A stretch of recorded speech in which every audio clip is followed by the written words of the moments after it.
This behind me is what's known as the Mon Bridge. It's the second longest wooden bridge in the world, sitting at 450 meters.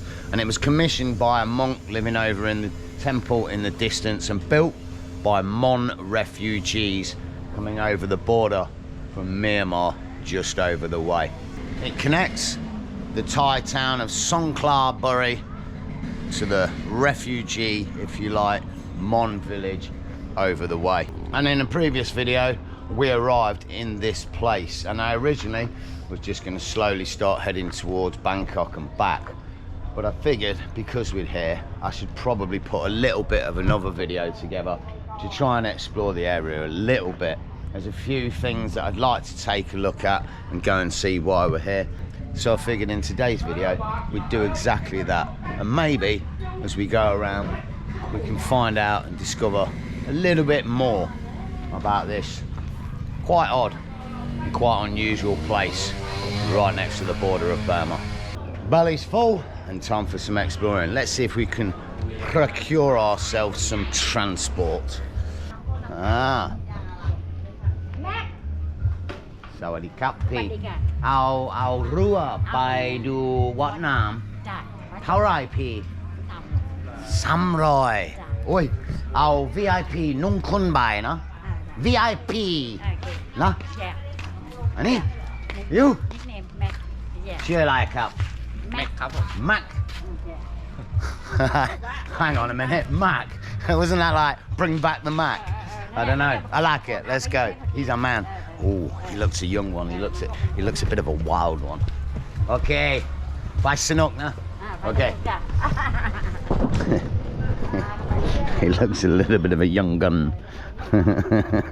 I feel like he might be taking me out to the bars on the lake as opposed to the sunken temple. Oh yes, I've said too much, but I'll show you when we get there.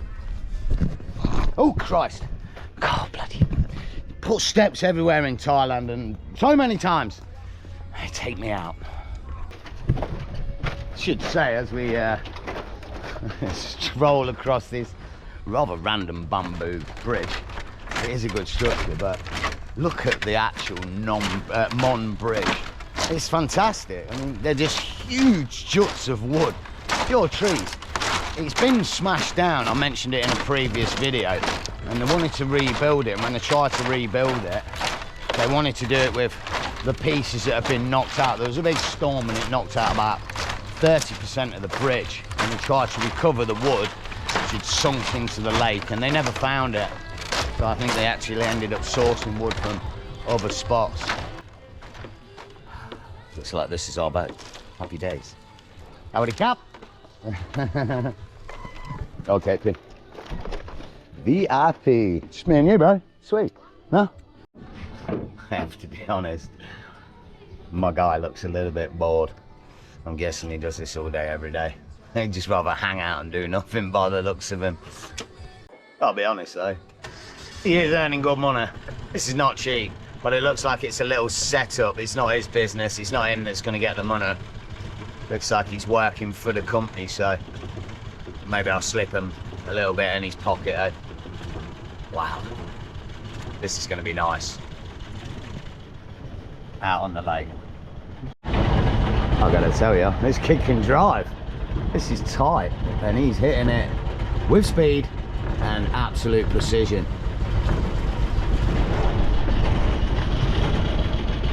Pretty good, bro. He's a good driver, right? Nice, dude.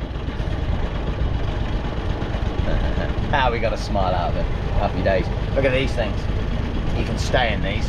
I don't know how much they are, 15, 20 pound a night. Not overly expensive around this area. Reasonably priced rooms and hotels. There's a few decent ones with swimming pools, but I think the appeal if you're going to stay around here will be to stay with a view of the lake. I didn't have that last night. I had jungle views, but that was nice. There is a number of these water houses and people living out on here as well. I think I mentioned it. I drove the length of this lake the other day, and it's about 50, 60 miles. It's a big, big lake. Man-made.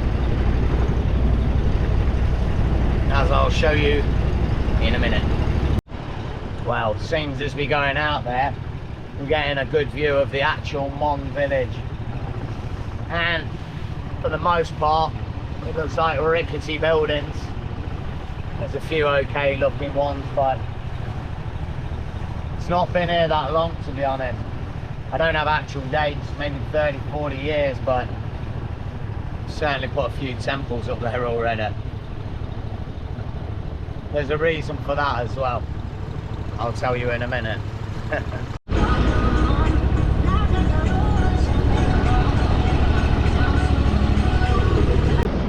Well, it seems we are approaching to the sunken temple, and I have to be honest, I hadn't really known what to expect. There's some times of the year when the water's low, you can actually land on here and have a little walk around here. And at other times, i.e. today, it's just sunken. And it's pretty cool, in a way. This place, as I said, or may have mentioned, was man-made. There's a huge hydroelectric dam down the way that was, I believe, finished in about 84. They actually, in the process of making this reservoir, sunk 3 villages, along with, I assume, a number of temples. And maybe some more over here. Which in turn built up the area of Songkhla Buri and the Mon village. Before the reservoir was made, you could actually walk between the two, which is the reason that they ended up building the bridge around the same time that the reservoir was filled.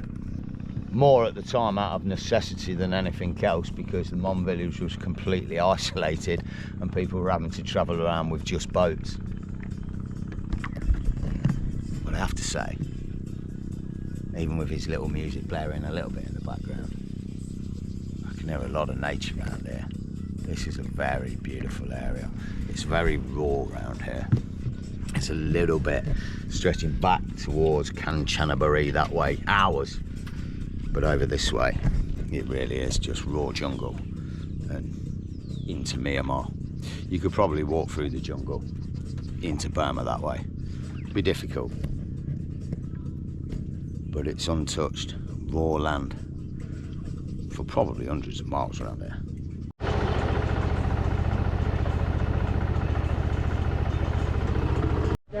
Well, I have to say, it is quite hot.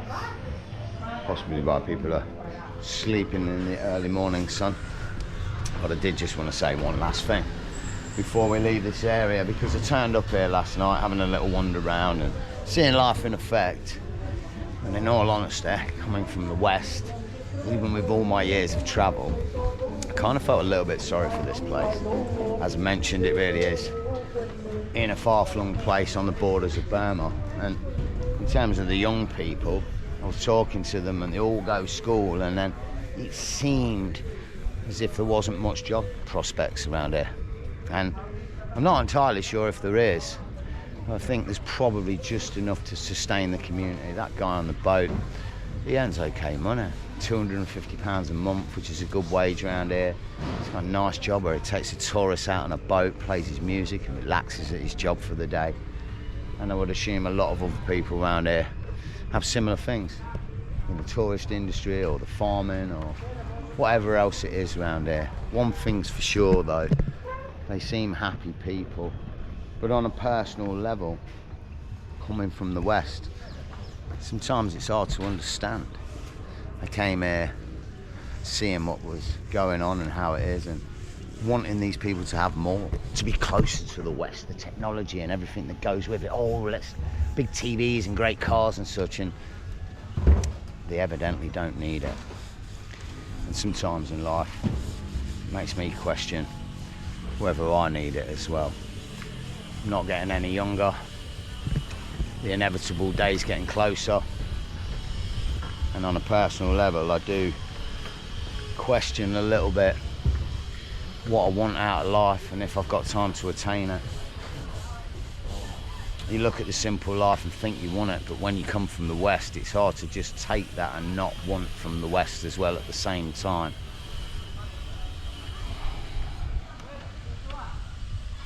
We live a fast-paced life in the West of attain, to keep that machine grinding. Is that what life's about? It's put me in quite a quagmire. These people don't seem to be that way. They seem at peace and happy. Damn. Enough deepness. Let's go run a border somewhere, shall we? Well, hang on, stop, hold the fort. We can't go anywhere yet. We need some good luck. I've just seen this lady, and I wondered what she had. There's all these little shaped things. Deal gone, P. Deal gone, deal gone. The heart. You want to give me the heart? I think. Ow cup. It's for good luck. It's what they all wear. Ow. Which one? Which one's good one? Can I choose or you choose? Yeah. You choose. She's gonna give me the heart. She's got a thing. I can see it. Is that what I'm getting? I'm getting the heart. How are they? Any. Huh? I like. Mine do. Which one? Oh. Nah, there's none on the floor. Which one do you want? Come on, choose one. Come on then. Okay. Ow. Ow. Ow, Leo. Ain't no bloody day. Bloody hell, we're here all week. I'm gonna get going. Come on, do it. You daft sod. Oh, here we bloody go. I don't even want the bloody thing. It's gonna smear all over my face. I'm sweating. Here we go. Having a rock giggle at me, you daft sod. Come on then, Leo. Like, stop laughing at me. Uh-huh. Oh! Xong. Xong. Ao ít. Ao ít.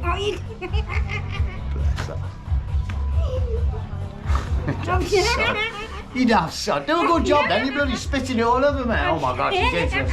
Come on then. Oh, Leo. Don't laugh it. You're up. Oh, you bloody missed. It's a right smear. What you done to me? I can't even bloody see it. Oh, come on, crappy. Okay, bye. Let's go. Oh, wait. I gotta pay it first. Oh, I can see it. Oh, hang on a minute. Hang on. Oh, now, what a bloody mess. Whatever. Let's go. Load it up. Wow, I just stopped at 7-Eleven, noting we're heading towards the border, and there's army here. And I think there's quite a lot of army here. I actually stopped for my daily dose of electrolyte. It's a bit of a mad one. I take one of these every day, at least one, just to revitalise all the, I don't know, the sweat and salts and such that I'm seeping out from the heat. It really is quite intense, and even though I've been here for 3 weeks already, some days you feel like you've acclimatised, some days you really don't. It only takes, like last night, not having much sleep to make today very draining. So this is a necessity. Ooh, our next point of call, still sweating. The gas station, or the petrol station. Thought I'd have a little giggle at this because it's quite funny. Back home, when I go from the Midlands to Scotland or something, I won't batter an eyelid to put in £80 or sometimes even £100 worth of petrol in my tank to fill it up. Normally when you rent a motorbike you can fill them up for about £2.50 here, or nearly cacked a brick when I filled this up, because it cost me a total of £7. I've used a lot of gasoline. We've come here, it's about 220 kilometres. Let's see how much I need to put in to fill it back up. Might be about £4. Shock horror. Oh, he's still going. We're nearly at £3. I think we're on about £2.90. He'll try and squeeze the last little bit. £3 and we're good. Let's go. Right, as you can see here, this is a major checkpoint before the border to Myanmar.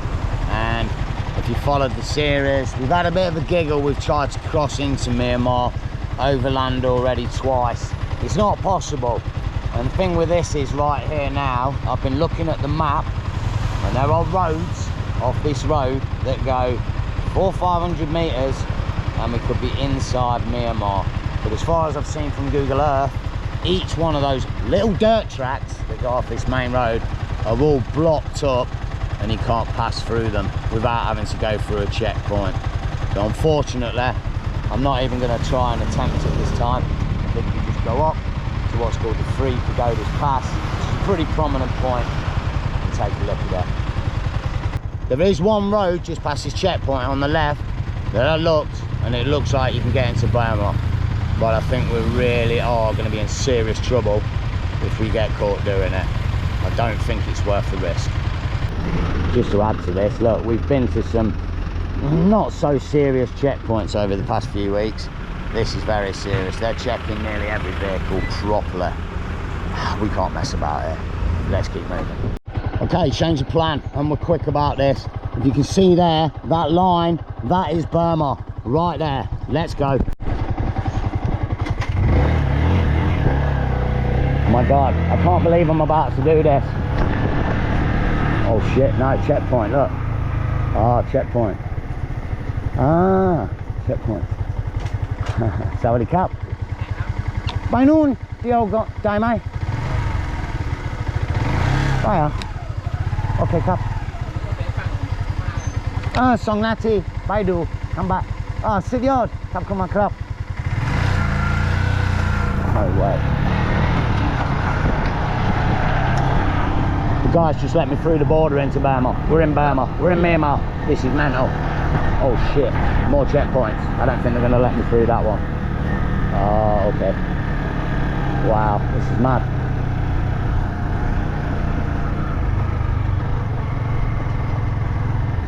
Holy cap. This is mental. We're in Burma. Oh, you know what?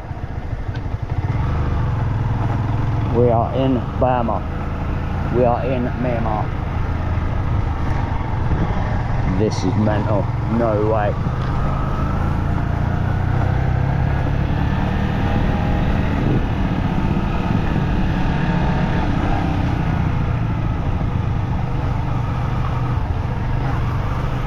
Sawadee Cup. Ningabar. Ningabar. Wow. I don't know what to say and do. I think I'm going to turn around. Let's not mess about too much. We could go anywhere now. We're actually in Myanmar without showing a passport. There's another checkpoint. Yeah, I'm going to turn around. It's getting a bit sketchy, I think. Oh, I don't know. Let's have a look. Another checkpoint right here. There's hundreds of them, mate. They're all over. Wow. Oh, there's a shop here. Let's have a little. Let's buy a drink. Hey, Sawadee Cup. This is amazing. I don't know if I'm still going to get arrested, but Ningaba. Ui, Ningalaba. Oh, okay. Sidyard. Right, I feel a little bit iffy. Let's buy a quick drink, have a chat, and get the heck out of it. Sawadee Cup. Ningraba. Oh, Ningaba. I don't know what I want. Anything can do. They're nice.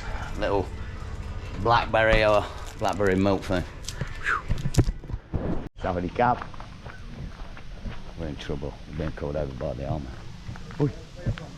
England? Yeah. Ah. Sawadee Cup. Oh, sorry, Peter. Sorry. Yeah, sure. Sorry, Peter. Well, we've had a little chat with the army guy. He was very cool. He lives in the main army base down the way. We bought a drink. We said, Ningabar to some Myanmar people. Hey buddy, how you going, bro? Nice to meet you. And we came into Burma illegally. Might cut that bit out. Let's go to the Three Pagodas actual checkpoint. Wow, we did it, man. We're in a Burmese village. I mean, I could just drive up that road and go anywhere and avoid this checkpoint and da-da-da. It's pretty mad, but we won't. Let's go. Okay, we're at the next spot, but let me just say a little bit about what just happened, because yes, all right, we did just enter Myanmar, Burma illegally. We went through 2 checkpoints and we were sat at the 3rd, but as that guy said, there is only one road out of that village, and it goes down to what that guy said, those barracks. The other way is back the way I came. So yeah, they let me through 2 checkpoints into Burma, but they weren't too bothered. It's not like I was going to be able to go anywhere or actually through Burma. I would have never got through the barracks. So, but we were there, and it is, as far as I'm concerned, bloody mission complete, mate. 3 attempts, 3rd time lucky, because 3 is the magic number, as De La Soul said. More importantly for now, though, we're at the border town, and it is a bit of a weird one. It's just some mad big road that stretches down here with shops and buildings and such all the way along it. But the border town of the 3 pagodas. I have to say as well, this is a border crossing here. It feels quite Wild West here. I don't know, can't really work out where the actual border is. It's all a bit random. I mean, look, when I say Wild West, place is a shithole. It's like the local dump site, the town or something. I have to say as well, that peace temple looks locked and not very inviting or peaceful with all that mad barbed wire around it. Hey, look, me look. Whoa, wow, crap, wow. Seems a little bit poorer up this way. A little bit less tended to, the area, you know what I mean. Shithole up the way. Kids selling stuff in the middle of the day. I'm not sure if it's a weekend. It is a Saturday today. It makes you wonder if he's at school or not. It's a bit of a thing, this, look. It's all trinket shops and such around to celebrate the border crossing. I guess it's more than that. I mean, what this place is, as I said, is the 3 Pagodas Pass. And if you know a little bit about World War II, this was the 3rd point that the Death Railway came to before it pushed on to its final destination in Myanmar. There's a place, I can't honestly remember its name, and it's quite a one to get your mouth around, so I shall stick it on the screen. The final destination of the Death Railway.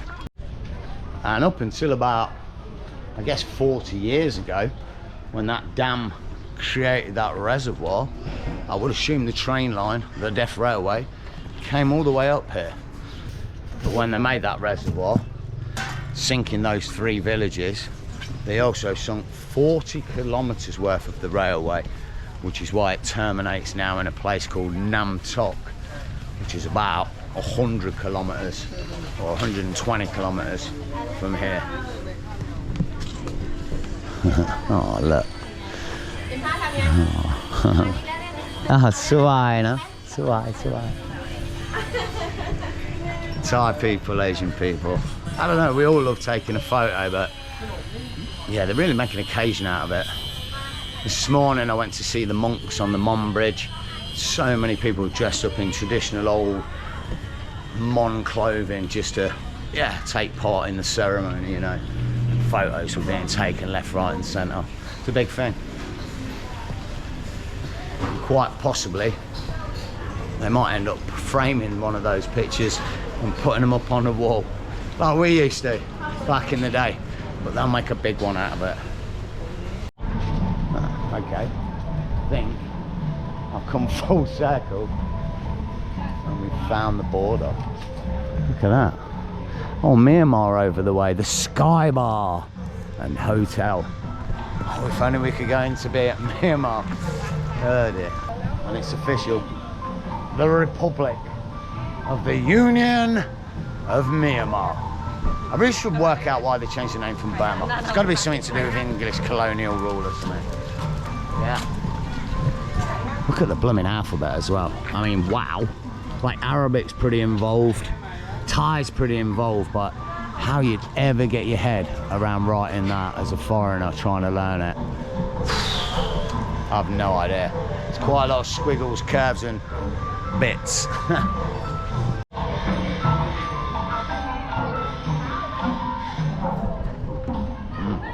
Sounds like they might have a bit of a thing or a bit of a rehearsal going on at the temple over yonder in Myanmar. But we won't be staying around for it. We need to get moving, and I'm actually running out of time. I'm going to try and get back to Kanchanaburi today, which is supposed to be a 3.5–4 hour journey. It's 12:30 now. I'd really like to get back there with some light. I don't like driving in the dark particularly, so I think we can probably stop off at least one more point on the way, and then we'll see what time we're going to get back. Oh, I was just having a cigarette before I left with We found a new friend. I have no idea what language he's speaking. Ah, YouTuber. Do you want a cigarette, buddy? He's a little bit wild. You want one? I thought you would, yeah. Okay. He's angry as well. He's on a mad one. Don't think he's drunk. I think he's just a little bit wild. Bless him. Hey, no. Okay, mate. Go with your cab. Right. Let's go. Let's get in a bit. Yeah. It's wild here. Let's go. So, hopefully, as we pass through our last checkpoint and halfway to our next destination, I just wanted to stop and have one last look. This really stunning, amazing area. And the chances of me being here and seeing this again in this lifetime are very slim. Sometimes you just got to suck it up when you're here, eh? Knowing you'll never be back here. But we made it once and we witnessed what this area has to hold. For now, it holds a waterfall about 20 miles that way. Let's go. Oh yeah, sat-nav. I don't know how, but it's changed from kilometres to miles. It's really confusing now. It's took me a while to get used to the kilometres. Now it's back to bloody miles. Seems like I'm going slow. It's a nightmare. They tick down slow, I don't know. But hey, keep moving. Well, I have to say it's weighted quite well. It drives nice. The road down here is just mountainous, sort of wiggly roads, and yeah, a lot of fun. Had a nice little race-ish type thing with a local guy. Couldn't catch me. More important for now though, we're here. Khao Lam National Park. Oh, looks like the waterfall's only a few hundred metres to get to as well. Happy days. Well, good news. Seems my charm is doing us a world of good. She wanted £5 to get in here. I've just told her, I says I only want to come look for 5 minutes, and she's let me in for free. Happy days. It's actually called Krong Krawia waterfall. I've no idea, but that's its name. And it looks like a lot of other little waterfalls around this area. Similar to Erawan Falls, obviously that's a lot bigger with 7 tiers. But all around it, these little limestone pools of water, with the water coming off the limestone rock, and it creates, yeah, all these little areas. It's a beautiful thing. I mean, look at this for just a quaint little spot to chill out and dip in for a nice, refreshing, not swim, but dip, you know. Very nice. Makes me wonder as well why she was charging me 200 baht over there when there's an entrance there you can walk in for free. I don't know, maybe that's why she let me in for free. But what a little spot. Well, good news all round. We're back in the resort we're staying in Kanchanaburi, with beautiful surroundings, a little bit of light, and oh, this is amazing, we've still got water in the swimming pool. I might have a dip in there tonight, or maybe in the morning. For now, I think this is going to be the best point to end this one. I can't believe we actually managed to get into Myanmar. What a day. I really hope you enjoyed it. If you did, all the good stuff. Stay safe, take care of yourselves, and hopefully by the next video I'll have my voice back and enjoy the misadventure.